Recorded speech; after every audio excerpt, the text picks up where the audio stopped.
Good afternoon. My name is Sharon Campbell. I am a grateful recovering addict. I am also a student at Anne Arundel Community College majoring in addictions counseling. And today I came here to share my testimony, my experience, strength, and hopes to bring about drug awareness to anyone out there who may be going through it, dealing with a relative, a friend, a neighbor, or have not yet been introduced to it. Because I believe, depending on our environment, a lot of times in school, I went to private school and was introduced to drugs even there. So I just want to bring about awareness to anyone out there who has an ear for this. Allow me to rewind my tape back a little bit by saying I am the youngest of 10 children. And being the youngest of 10 children, even in my 20s, I was still kind of considered like the baby of the family and very protected from my brothers and sheltered. But even that couldn't stop me, or didn't stop me, from the need to want to fit in and belong to a certain little group, your friends, your peers, your friends at school, your friends in the neighborhood. And those are the people who often have the most influence. I know for me, in my life, most of my influencing came from the things that my friends wanted to do. And you know, whether it was right or wrong, I mean, I was taught right from wrong. But whether it was right or wrong, it was all about wanting to feel in and feel cool.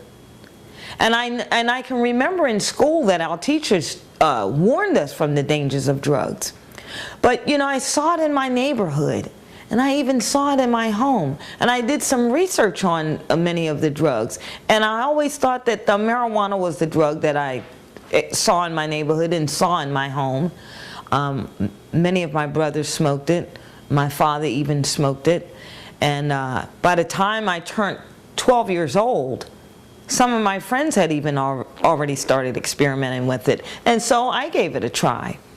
And then I can tell you, I remember telling myself, Sharon, we won't never mess with the hard stuff. I was very judgmental to people that drank, any drunks that I saw in the neighborhood.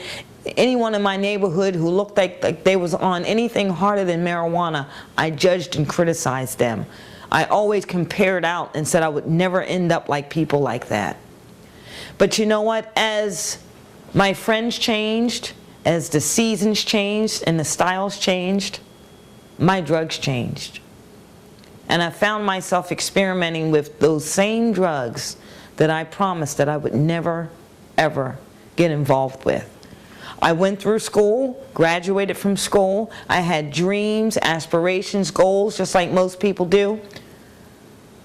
But as I got more deeply involved with drugs like cocaine and alcohol, all of my dreams, all of my aspirations started to take a back seat. My family and friends started to notice a change in my behavior. I didn't see it, of course, because I was going through what one would call denial. But for those of you who do not know what denial means, it stands for don't even know I am lying. And that's also how it's spelled. And for years and years and years, I was consumed with denial. My disease of addiction started to progress because once I saw the negative aspects of addiction in terms of losing jobs, losing my self-respect, losing self-worth, I was consumed with the compulsion and the obsession to use. And when negative things started to happen, one would think that you would stop using, but I didn't. And that's why I know a lot of people can relate to the disease of addiction and to my story, because my life went downhill. It just was a domino effect. I lost nice apartments. I lost wonderful relationships. I lost great jobs. I lost cars and mounds of money that I could have done some wonderful things with. Finally, in about 2003, I thought that particular day, I'll never forget it. It was April 27th of 2003. I thought it would be a good idea for me to sell some pot that day because I didn't have any money. And I was consumed with I mean, my whole life was consumed with getting and using and finding ways and means to get more. It was never enough. One was too many, and 1,000 was never enough for me. It was always about getting more, getting more. And the euphoric had long worn off. I got to a point I didn't even feel good when I used drugs. But it had become a part of my life. It had become a way of life for me. And in the end, 2003, I had even became unemployable. I was certainly unreliable, and you couldn't depend on me. I was untrustworthy. I mean, it affected every area of my life. And so in 2003, my mom came to me and she pleaded with me to please get some help. And I became angry. I almost felt like she was prying into my business. I was certainly old enough to live my life the way I wanted to. And oftentimes we believe that we're only hurting ourselves. But I could see the pain. I could see the desperation in my mom's eyes for me to get help. I mentioned earlier that I am the youngest of 10. But my mother had already, through those years, lost 5 children. And I certainly knew in my heart that she did not want to lose another one. What mother does. And I knew that if I continued to live my life the way I was living, she was going to lose another child.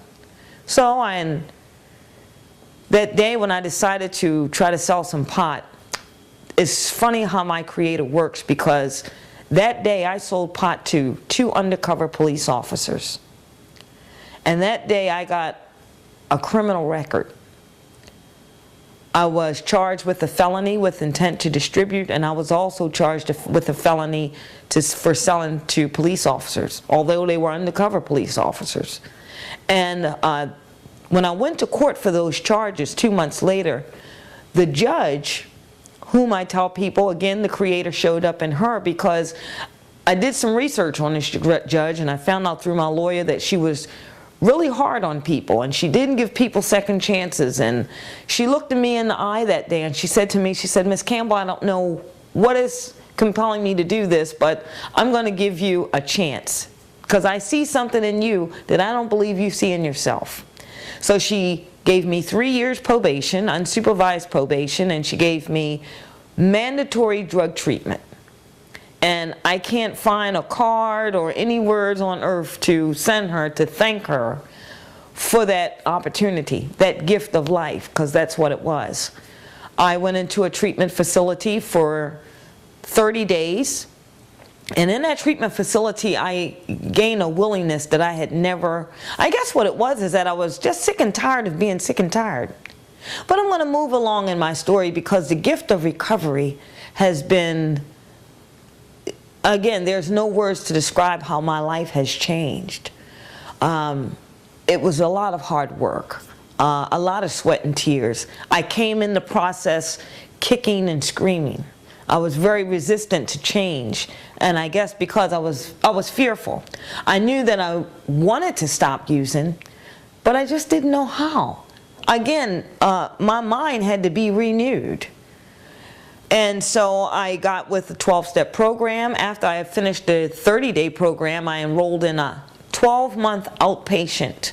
We called it IOP, which stands for Intensive Outpatient Treatment.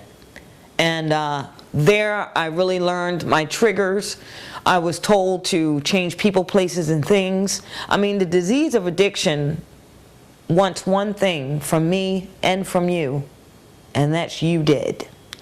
I have yet to meet anyone who's ever got a job or a promotion for a job from using and abusing drugs. I have yet to meet anyone who has bought a home or a car or any of the necessities that we need in life to be comfortable or even to help others. You will not get any of those things from drugs, using and abusing them in any way.